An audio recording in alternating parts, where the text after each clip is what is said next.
사람은 누군 모두 하나님 앞에 두려움을 갖고 산다 하고 있습니다. 창세기 3장을 보면 아담이 타락한 다음에 맨 첫 번에 온 것이 두려움이었어요. 하나님이 찾죠. 그러니까 동산나무 뒤에 숨습니다. 하나님이 부르서 물으죠. 너 왜 숨었냐 그랬더니 하나님이 두려워 숨었다 그랬어요. 창세기 4장을 가서 보면 가인이 아벨을 죽인 다음에 하나님께 호소합니다. 사람들이 나를 죽일까 합니다. 두려워하는 가인을 보는 거예요. 인간은 다 그렇습니다. 내일을 예측할 수 없고 앞일을 모르는 우리들, 조그만 무엇인가 뜨면 거기에 대한 두려움을 가지게 되는 거예요. 특별히 연세 많은 분들은 실감을 할 거예요. 오늘이 다르고 내일이 다를 것입니다. 오늘 또 화장실에서 우리 이시우 집사님 만났어요. 집사님 나보고 그래요. 목사님 건강은 괜찮습니까? 이렇게 묻는 거예요. 다 그렇습니다.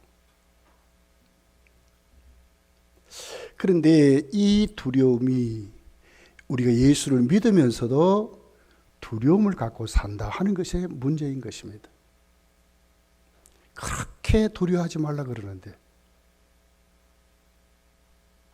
왜 성도가 예수를 믿는다 하면서 신앙생활 한다고 하면서 두려움을 가지냐 하는 거예요. 그 이유는 분명한 것입니다. 하나님과의 관계가 흐트러져서 그렇습니다. 올바르지 않아서 그렇습니다. 하나님은 지상에 교회를 세우지요. 왜 세웁니까? 우리를 구원하시려고. 구원하는 방법은 그렇습니다. 우리를 택하여 구원하신 다음에 하나님을 알게 하고 바르게 믿게 해서 우리 믿음이 성장하도록, 어린아이 같은 신앙이 아니라 장성의 분량에 이르는 신앙으로, 교회도 약한 교회, 어린아이 같은 교회가 아니고 세속에 흔들리는 그 교회가 아니라 예수 그리스도의 장성한 분량에 이르는 교회로 하나님이 세우려고 교회를 세우는 거예요. 에베소 4장 13절서 15절이 이렇게 기록을 합니다. 우리가 다 하나님의 아들을 믿는 것과 아는 일에 하나가 되어 온전한 사람을 이루어 그리스도의 장성한 분량에 충만한 데까지 이르리니 이는 우리가 이제부터 어린아이가 되지 아니하며, 어린아이가 되지 아니하려면 어떻게 합니까? 그리스도의 장성한 분량에 이르려야 하는데 이르는 방법이 뭡니까? 그리스도를 알고 믿는 것, 믿는 것과 아는 일에 하나 되는 것이라 이렇게 말하는 거예요. 어린아이가 되지 아니하여 사람의 속임수와 간사한 유혹에 빠져 온갖 교훈의 풍조에 밀려 요동하지 않게 하렵니다. 우리 신앙이 자꾸 흔들리고 사람의 속임수에 넘어가고, 쉽게 말하면 사람의 말을 자꾸 듣는 것이, 하나님의 말씀을 안 듣고 뭔가 유수만 뭐 어떻게 되면 막 큰일 날 것이 이러는 거예요. 모든 것을 하나님이 섭리하고 다스린다 하면서도 우리는 그럴 때가 너무너무 많은 거예요. 왜 그런가? 믿음이 어린아이 같기 때문에 그렇습니다.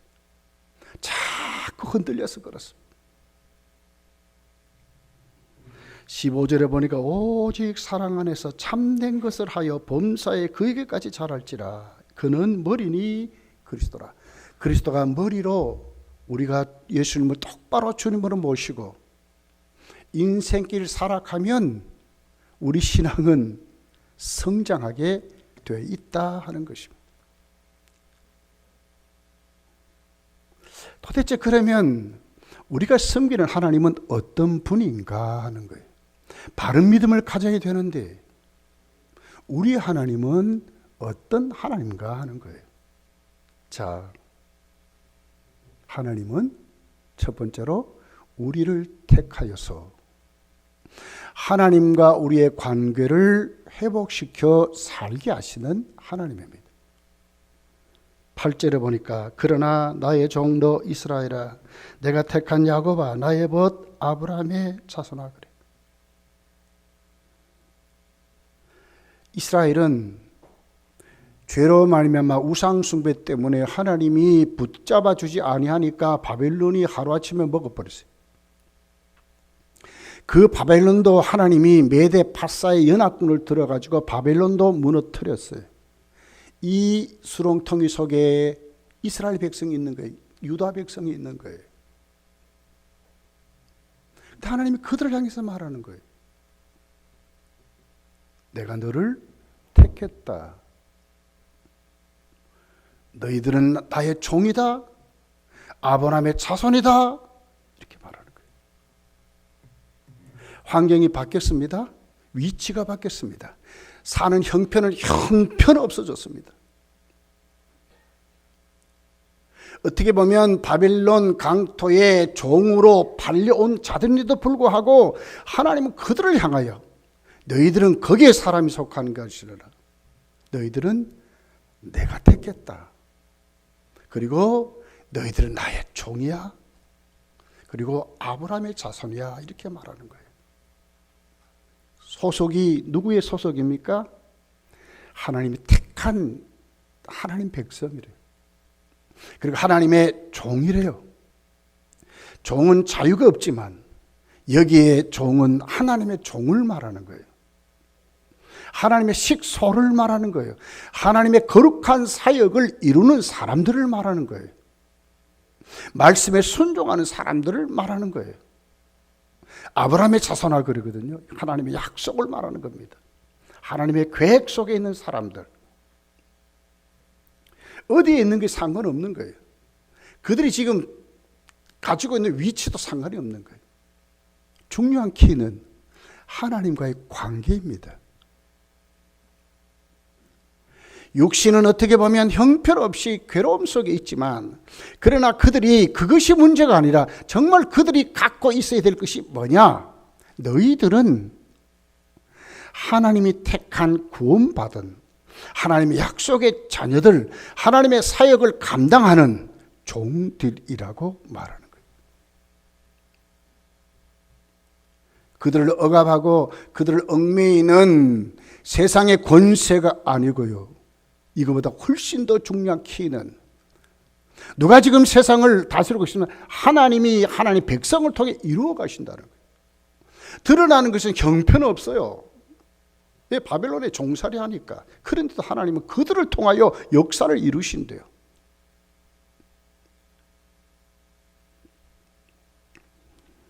언제부터 이 일을 하나님이 이루셨어요? 성경은 창세 전에 시작했다고 그래요. 얼마나 고귀한지. 우주를 만들기 전에 난 사람 하나님이 어떻게 했다고요? 하나님이 택해 주셨다고 하는 것으로 시작을 하는 거예요.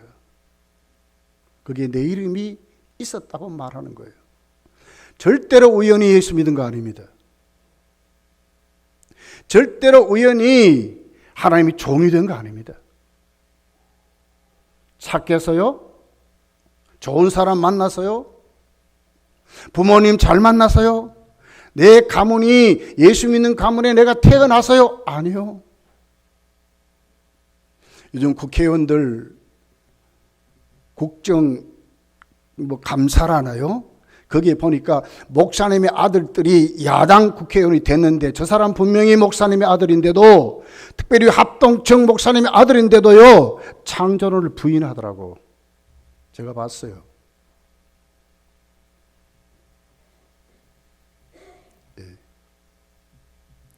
어떻게 내가 오늘 하나님의 택함을 받았는가? 하나님이 창세전에 나를 이미 거기에 있게 하심으로 내가 오늘 하나님의 영원한 계획 속에 하나님의 뜻을 이루는 하나님의 사람들로 지금 살아간다는 거예요. 멋있지 않습니까? 얼마나 거룩한 분입니까? 얼마나 자신 있는 하나님의 사람들이 된 것입니까? 이것을 지금 하나님은 그들에게 너희들의 관계가 지금 바벨론 종살림에서 무너지고 깨어신 거기에 붙들리지 말어, 그 말이에요. 예. 우리 하나님은 우리를 이렇게 늘 그렇게 하세요. 어디에 살든지 하나님 늘 우리에게 이렇게 말씀하세요. 내가 너희를 택하였다는 거예요. 야곱 같은 인생길에서 이스라엘로 만들어, 그리고 아브라함의 자손이 되게 하셨다고 말하는 거예요. 믿음의 자녀가 되게 하셨다고, 하나님의 거룩한 계획을 이루는 하나님의 멋있는 충만한 도구로 살게 하셨다고 말씀하는 거예요.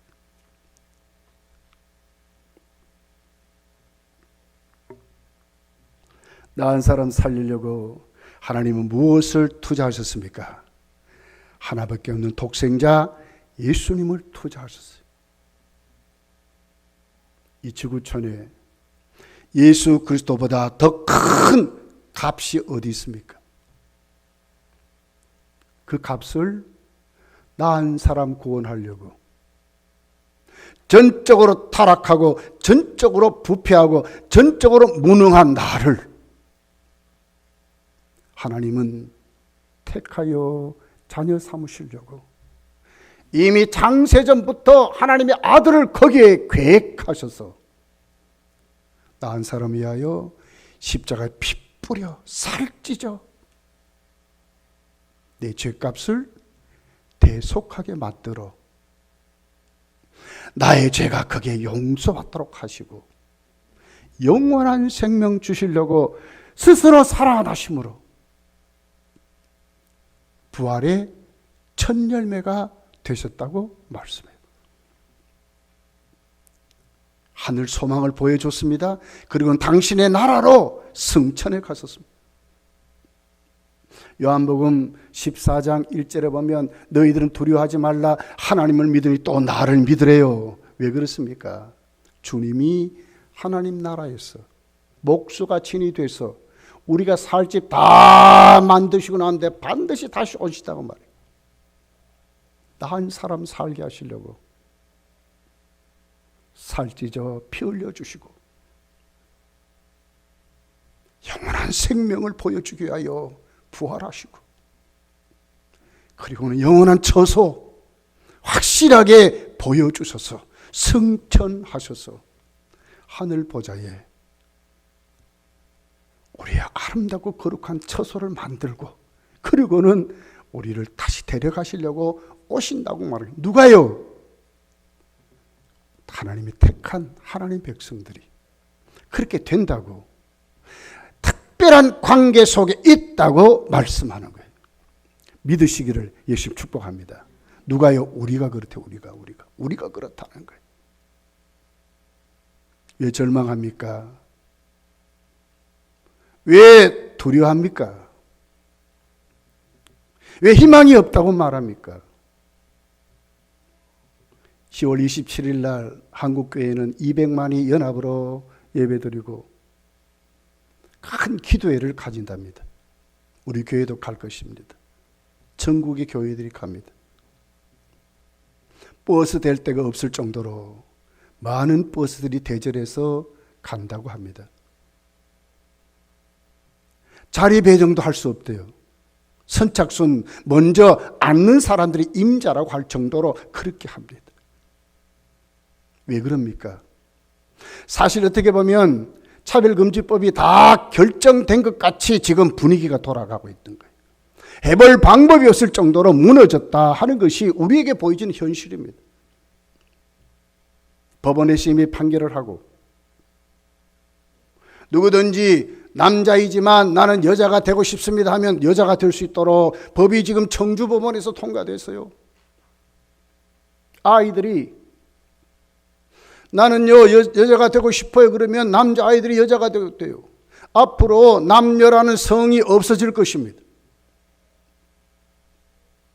화장실도 남녀 구분이 없어질 것입니다. 목욕탕도 남녀 구분이 없어질 것입니다. 부모님이 아버지 어머니란 말이 없어질 것입니다. 일부모 이부모라고 말을 생기게 됩니다. 차별금지법이 통과되면요. 다 우리 눈앞에 왔는 것 같아요. 그럼에도 불구하고 한국교회는 하나님께 호소하고 저항하면서 이 땅이 거룩한 땅으로 살아있는 교회들, 하나님의 백성이 있다고 하는 것을 하나님께 호소하고 보여주는 것입니다. 왜요? 우리는 하나님이 택한 하나님의 자녀이기 때문에 그렇습니다. 하나님의 거룩한 계획을 이루는 하나님의 종들이기 때문에 그렇습니다. 하나님 뜻을 실천하는 사람이기 때문에 그렇습니다. 하나님 뜻대로 살아가려고 하는 사람이기 때문에 그렇습니다. 분명히 죄인데 죄라고 말하지 못하는 것이 비극적인 거 아닙니까? 가정이 무너지고 있는데요. 어떻게 동성애가 찬동이 되게 되면 어떻게 가정이 생기겠습니까? 생길 수가 없거든요.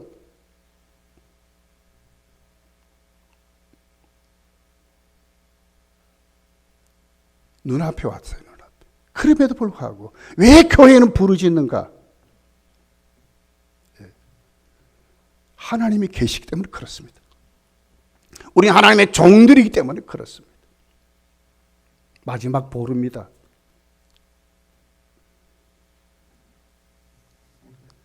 얼마나 하나님의 긍휼이 풍성한지요. 나 같은 죄인, 이 타락이 얼마나 지독한지를 몰라요. 전적으로 타락했대요. 전적으로 부패했대요. 그래서 어둠이 그랬어요. 어둠이. 허물과제로 죽었다. 아무것도 없는 생명이 아무것도 없는. 그런데 무엇이 우리를 살렸습니까? 하나님의 긍휼이 살렸다고 합니다. 에베소 2장 4절에 보니까 긍휼이 풍성하신 하나님이 우리를 사랑하신 그 큰 사랑을 인하여 허물로 죽은 우리를 그리스도와 함께 살리셨고 너희는 은혜로 구원을 받은 것이라 그러거든요. 무엇이 살렸다고요? 하나님의 긍휼이 풍성해서 우리 죄악을 뒤덮어버리고 우리 타락을 뒤덮어버리고 우리 강팍을 뒤덮어버리고 우리 교만을 뒤덮어버리고 우리를 구원하셨다고 이렇게 말씀을 해요. 얼마나 존귀한 자가 됐습니까? 여러분 이 땅에 살면서 놓치지 말아야 될 것은 나는 하나님과의 관계가 회복된 사람인 것을 믿고 살아가시기를 예수님 축복합니다. 왜요? 우리는 하나님이 택했기 때문에 그렇습니다. 에베소 2장 7절에 보니까 이렇게 기록합니다. 그렇기 때문에 우리는 하나님의 종입니다. 하나님의 거룩한 사역을 이루는 사람들인데 어떤 사역입니까? 그리스도 예수 안에서 우리에게 자비하심으로써 그 은혜의 지극히 풍성함을 오는 여러 세대에 나타내려 함이라 그랬어요. 하나님의 자비를 보여주려고 한답니다. 하나님의 구원을 보여주려고 한답니다.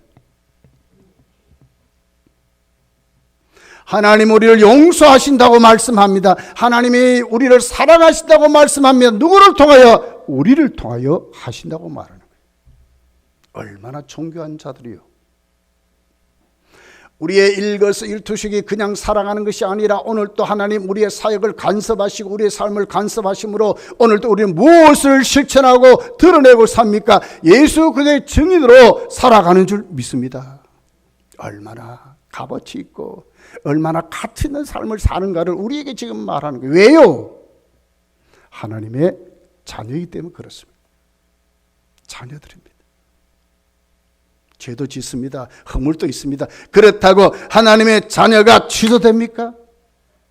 취소 안 돼요.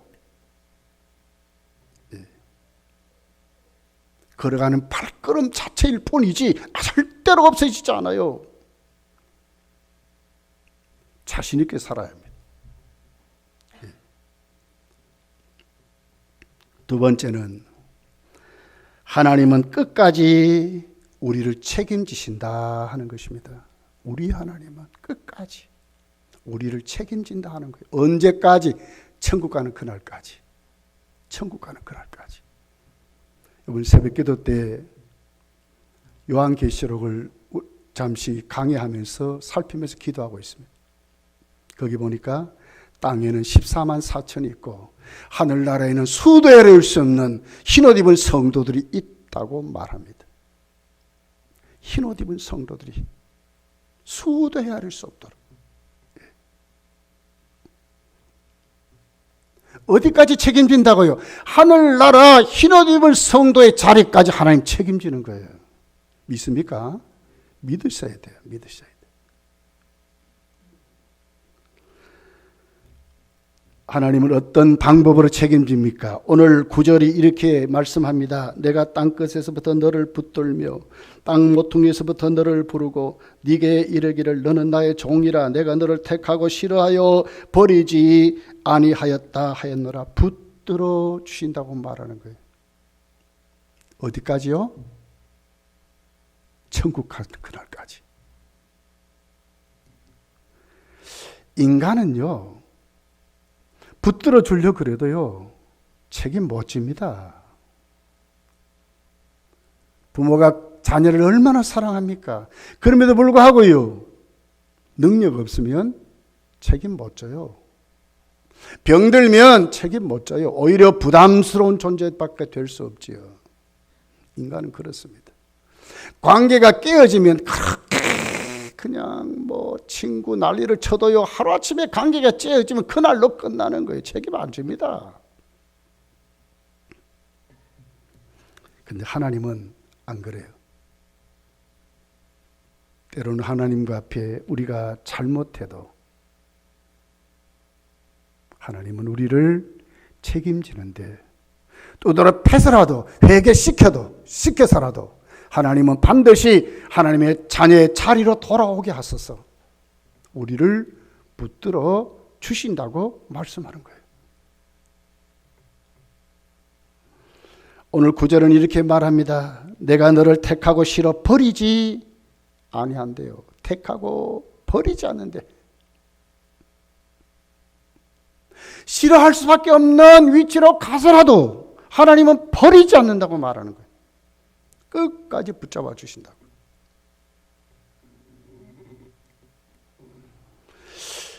구절이 이렇게 말해. 내가 땅끝까지 너를 붙들며 땅 모퉁이에서부터 너를 부른대요.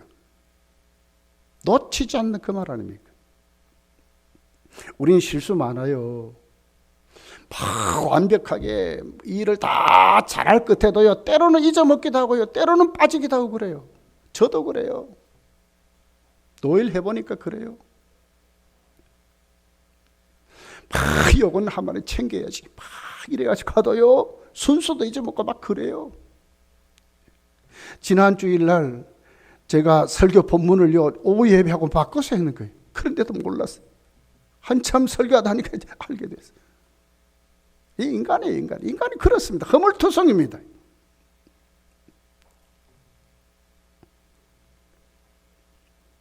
내가 땅 끝에서부터 너를 붙들며 땅 모퉁이에서부터 너를 부른대요.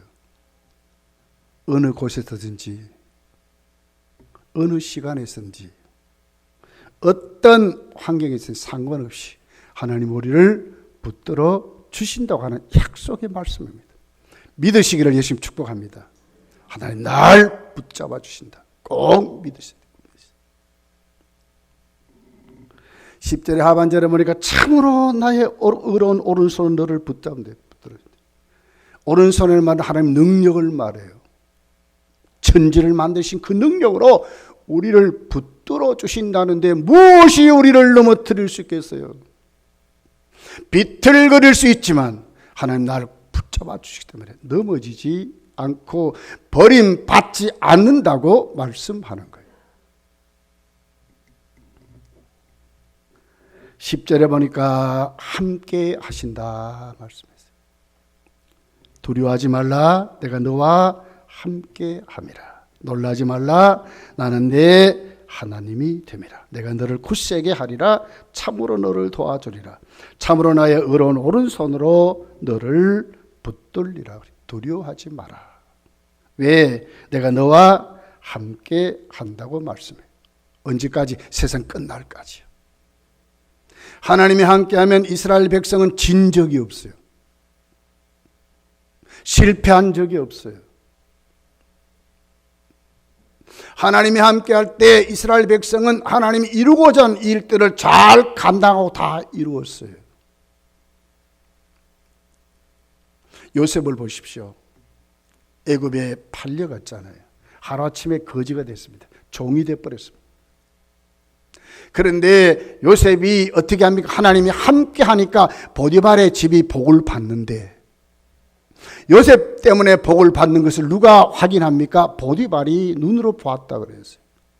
감옥까지 들어갔어요. 감옥에서도 하나님이 함께 했대. 감옥에서도 하나님의 뜻이 이루어져 갔다고 말해요. 나중에 바로 앞에 섭니다. 그리고는 어떻게 됩니까? 애굽의 총리가 됐습니다. 그럴 때 성경은 뭐라고 하나님이 함께 했다고 말하는 거예요. 하나님이 함께하는 거예요. 누구에게? 우리에게. 왜요? 예수님의 피값이 우리에게 있어요.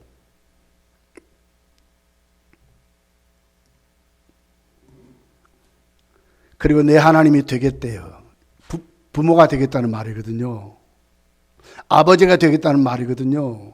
우리의 주가 되겠다는 말이거든요. 아버지는 무슨 역할을 합니까? 우리를 지키고 보호하고 인도하고 삶을 책임지고 우리를 돌보고 다 거기에 포함되어 있어요. 너의 하나님이 되겠다고. 그 전능하신 하나님 되겠다고. 원문을 보면요, 엘로힘이란 말이에요. 전능하신 하나님. 그 하나님이 우리의 하나님이 되겠다고 말하는 거예요.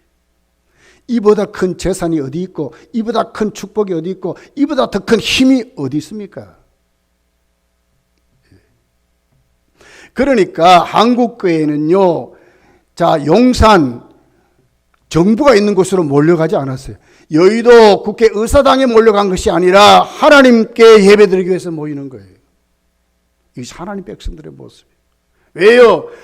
우리의 하나님이기 때문에 그렇거든요. 여러분 힘들고 어려울 때 하나님께로 가시기를 예수님 축복합니다. 그분은 누구라고? 우리의 하나님이요, 우리 아버지세요, 우리의 주님이세요. 믿습니까? 우리 주님이에요, 주님. 놀라지 말래요. 원문을 보면요, 끝까지 보겠다 그 말이거든요. 끝까지 따라가겠다 그 말이거든요. 하나님을 놓치지 않겠다 그 말이거든요. 왜 놀라지 말아야 합니까?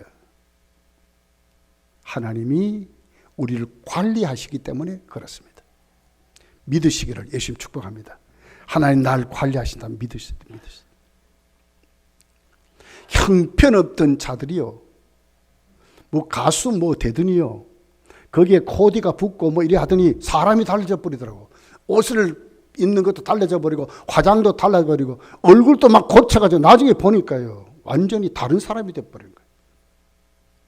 인간이 관리해도 그런데 하나님이 나를 관리하시는데 무슨 놀랄 일이 있겠어요? 하나님이 나를 관리하신다. 믿으시기를 예수님 축복합니다. 하나님이 우리 관리하신다. 하나님 관리하신다. 문제는 나와 하나님과의 관계가 지금 세워져 있는가의 문제예요. 깨트려졌는데도 모르고. 아니에요.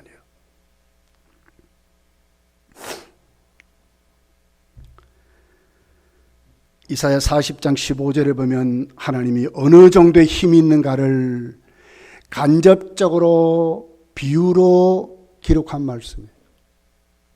보라, 그에게는 열방이 통해 한 방울의 물과 같고 저울의 작은 티끌 같으며 섬들은 떠오르는 먼지 같으니라. 흔적도 없다 그 말입니다. 하나님이 하시는 일. 그런 하나님을 섬기는 우리들이 하나님과의 관계가 회복되어서 하나님이 우리의 하나님으로 오늘 또 우리를 세워주시는데, 우리를 자녀로 세워주는데, 그 말 아닙니까? 놀랄 일이 무엇입니까? 두려워할 일이 무엇입니까?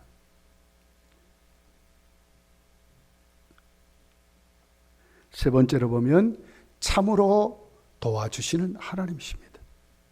13절에 이렇게 기록합니다. 이는 나 여호와 너의 하나님이 내 오른손을 붙들고 네게 이르기를 두려워하지 말라, 내가 너를 도우리라 할 것이므라. 이 돕는다 하는 말은 성령님에게 연관된 말이에요. 보혜사란 말이거든요. 파라크레토스란 말이에요. 옆에서 상담가로 우리 가운데 계신다 그 말이거든요. 어떻게 도우신다고요? 다 살펴서 가장 가까이에서. 그래서 내주하신데 이미 우리 속에 오셔서 계신다고 말하는 거예요. 하나님이 도우시는데 가장 가까이에서 나의 연약함, 나의 부족함, 하나님 앞서가려고 또 막으시고 다 하나님 성령님이 다 조절하시는 거예요. 오늘 내가 이 자리에서 그래도 예배자로 참석하고 오늘 내가 하나님 앞에 앞서가지 않고 교만치 않고 오늘 또 내가 멈추는 자리에서 겸손히 하나님 앞에 예배드릴 수 있는 사람이 된 것도 성령님이 나를 도와서 그런 거예요. 믿습니까? 다 하나님의 작품이에요. 작품. 성령님이 하신 역할이에요. 얼마나 감사해요. 감사.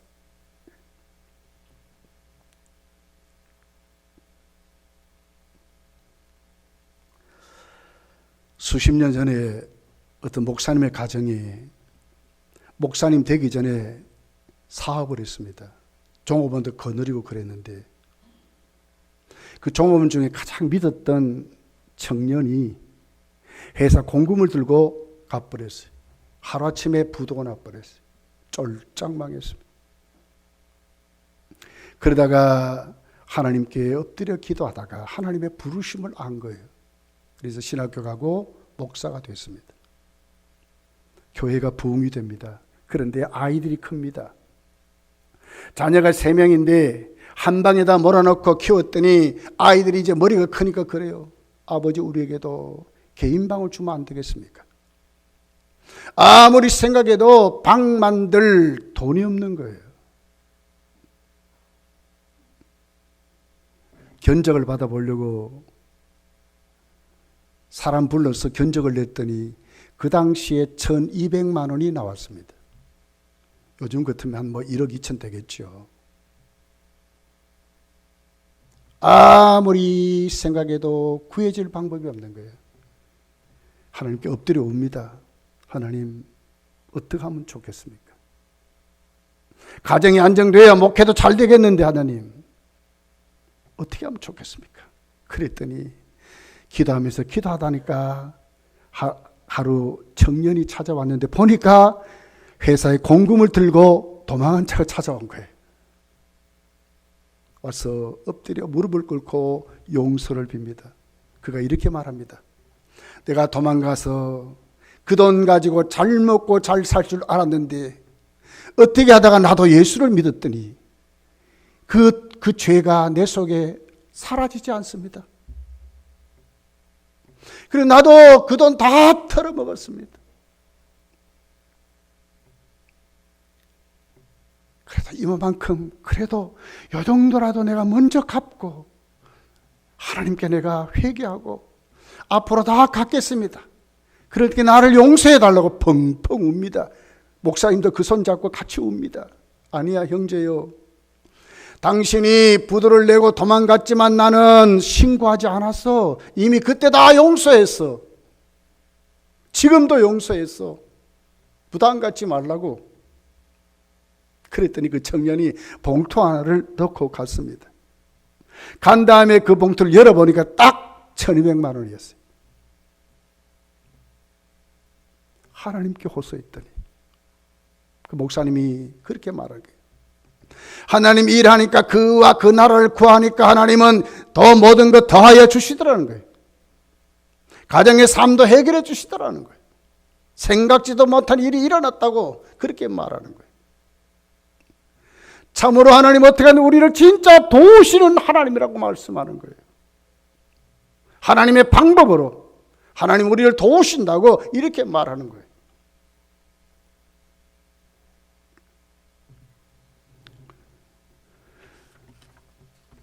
시편 121편 2절에서 4절이 이렇게 기록합니다.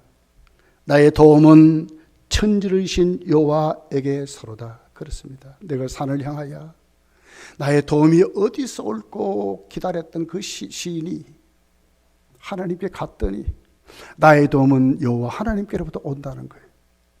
여러분, 우리의 도움은 하나님이신 줄 믿습니다. 3절에 보니까 여호와께서 너를 실족하지 아니하게 하시며 너를 지키는 이가 졸지도 아니하다. 하나님은 졸지도 않고 우리를 도우신다는 거예요. 얼마나 여러분 우리가 행복한 사람입니다. 4절에 보니까 이스라엘을 지키는 이는 졸지도 아니하시고 주무시지도 아니하시리로다. 얼마나 감격스럽습니까? 천지를 만드신 하나님이 할 일이 얼마나 많겠어요. 그런데도 나 한 사람도 없는데 절대로 놓치지 않는다는 거예요. 하나님의 전능하심, 전지전능하심을 말하는 거예요. 우리의 실패도요, 우리의 억울함도요, 우리의 고난도요, 우리의 환난도요, 우리의 좌절도요 역전시키는 하나님이라고 말씀해요. 11절서 12절을 보니까 이렇게 기록합니다. 보라, 네게 노하던 자들이 수치와 욕을 당할 것이요. 그렇습니다. 수치와 욕을 당한 우리를 어떻게 한다고요? 그들이 수치와 욕을 당한대요. 너와 다투는 자들이 아무것도 아는 것 같이 될 것이며 멸망할 것이라. 네가 찾아도 너와 싸우던 자들이 만나지 못할 것이요 너를 치는 자들은 아무것도 아닌 것 같고 허무한 것 같이 되리니. 그랬어요. 그렇습니다. 요한계시록 6장을 읽어보십시오. 주님이 7빈을 뗍니다. 그런데 어떤 일이 일어납니까? 5째 인과 6째 인 그 사이에 흰옷 입은 성도들이 하나님 보좌 앞에 하나님께 부르짖습니다. 우리의 피를 언제까지 멈추며 갚아주지 않습니까? 그러는 거예요. 하나님께 오는 거예요. 그랬더니 주님이 그래요. 잠시 동안만 기다려라. 하나님이 이마에 인쳐 구원한 수가 차면, 하나님이 예정한 순교의 피가 차면 다시 이 땅에 재앙이 시작되고 주님이 오시겠다고 말씀했어요. 누구가 성도의 억울함, 성도의 연약함, 성도의 우리가 당하는 수도 없는 것을 갚아줍니까? 내가 아니고 반드시 주님 오셔서 갚아줄 때가 있다고 말씀하는 거예요. 다 주께 맡기며 살아가시기를 예수님 축복합니다. 왜요? 하나님 우리를 돌보시는 하나님 때문에 그래요. 맡기면 거기에 따라 하나님은 반드시 협력하여 선을 이루시는 하나님이에요. 다 맡기시면 돼요. 억울함도 맡기고요. 다 맡기는 거예요. 맡기는 거예요. 하나님이 갚으시는 거예요. 여러분, 성경은 성도가 3대 금기사항이 있습니다. 그게 뭡니까? 나는 절대로 할 수 없다 하는 것이 금기사항이에요. 빌립보서 4장 13절에 보니까 내게 능력 주시는 자 안에서 내가 모든 것을 할 수 있다거든요. 할 수 있다는데 할 수 없다면 잘못된 사람이잖아요. 물론 자신이 할 수 있다면 안 되지요. 주님 안에 할 수 있는 사람인 것을 믿으시기를 예수님 축복합니다. 두 번째는 염려하여서 결국 그 염려 속에 붙들릴 수밖에 없는 인간이라고 말하는 것은 잘못된 것이라는 거예요. 왜요? 우리 염려를 맡아줄 곳이 있어요. 던져줄 곳이 있어요. 우리 짐을 맡아주실 분이 있어요. 베드로전서 5장 7절에 보니까 너희 염려를 다 어디에요? 주께 맡기래요. 이는 그가 너희를 돌보심이라 그러거든요. 진짜 주님의 돌보심을 받으려면 그 염려를 어디 가지고 가요? 주님께 가지고 가서 맡겨야 되는 거예요. 맡기지 못하니까 낑낑대는 거예요. 아니요. 맡겨야 돼요. 나는 실패했다, 나는 패배자다. 아니요. 우리는 실패하고 패배자가 될 수 없어요. 고린도후서 2장 14절에 보니까 항상 우리를 그리스도 안에서 이기게 하시고 그러거든요. 이기게 하시는데 우리로 말미암아 각처에서 그리스도를 아는 냄새를 나타내시는 하나님께 감사를 이기게 하심으로 예수 그리스도의 사람, 하나님의 자녀는 이렇게 된다는 것을 보여주며 살게 하시는 거예요. 절대로 실패와 좌절에 붙들리면 안 돼요. 하나님의 역사가 아니에요. 이게 사단의 역사예요. 사단이 나를 속이는 거예요. 거기서 나오셔야 돼요. 능히 하지 못할 일이 없습니다. 하나님 역사를 보십시오. 15절 16절이 이렇게 말해요. 보라, 내가 너를 이가 날카로운 새 타작기로 삼으리. 우리가 새 타작기가 된대요. 네가 산들을 쳐서 부스러기를 만들 것이며 작은 산들을 겨같이 만들 것이라. 못할 게 뭐가 있어요? 네가 그들을 까부른 즉 바람이 그들을 날리겠고 해보리 바람이 그들을 흩어버릴 것이며 너는 여호와로 말미암아 즐거워하겠고 이스라엘의 거룩한 이로 말미암아 자랑하리라. 그러거든. 간증하며 살게 한다는 거예요.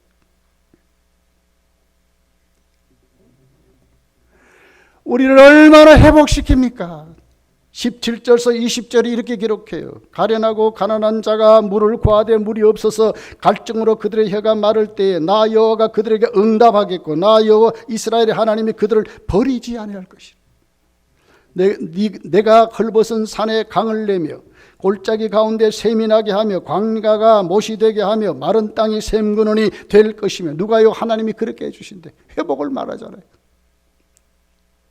내가 광야에서 백향목과 시띠나무와 화석류와 들감나무를 심고 사막에서 잣나무와 소나무와 화양목을 함께 두리니 무리가 보고 여호와의 손이 지으신 바요 이스라엘의 거룩한 이가 이것을 창조하신 바인 줄 알며 함께 헤아리며 깨달으리라. 그러거든요. 사막에 하나님이 나무를 자꾸 심는데요, 푸른 숲이 되게 하고 강을 만들고 샘을 만들고 사람이 살 수 있는 땅을 만드는데 하나님의 회복을 말하는 거예요. 내가 메마르고 내가 실패하고 내가 오늘 또 고독한 삶을 사는 것 같아도 하나님 앞에 관계가 회복되게 되면 하나님 우리를 어떻게 회복시켜 주시는데, 하나님과 동행하여서 우리의 자녀의 정체성을 갖고 살게 하시고 하나님이 나와 함께 한다는 것을 깨닫게 하시고 참으로 도우시는 하나님을 만나서 함께 거룩한 하나님의 종들로 살아가게 하신다는 거예요. 믿으시기를 예수님 축복합니다. 참 마지막 때입니다. 믿음 있는 자를 찾아보기 힘든 시대입니다. 여러분 믿음 있는 자 되시기를 예수님 축복합니다. 모이게 힘쓰지 않는데 여러분 모이게 힘쓰는 자들 되기를 원합니다. 하나님 관계가 회복되었어요. 거룩한 주일에 새 힘 얻으시고 한 주간 하나님 말씀 꼭 붙잡고 우리의 하나님 꼭 모시고 승리하며 살아가시기를 예수님 축복합니다. 기도하겠습니다. 말씀을